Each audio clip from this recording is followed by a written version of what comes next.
Thank you very much for joining us. Stormwatch 9 weather on the web. Some impact weather this evening if you're going to be traveling about many parts of the state. It will be wet out there with the rain possibly heavy at times.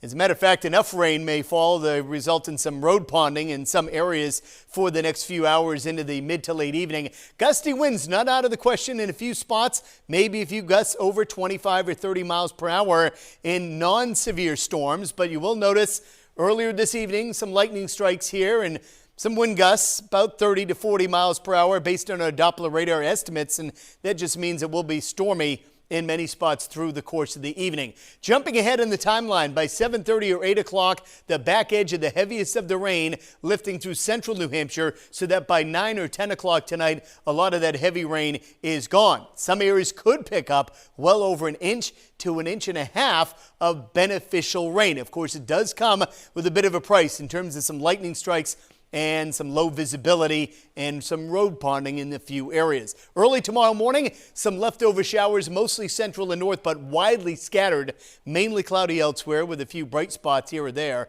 And then a couple of scattered showers may redevelop during the afternoon. Temperatures just slightly milder than they were today, lower to mid 60s for many. But by Wednesday, looks like the pick of the week. Lots of sunshine after some low clouds early. Light winds out of the south and southeast, and temperatures jump back into the 70s in many areas.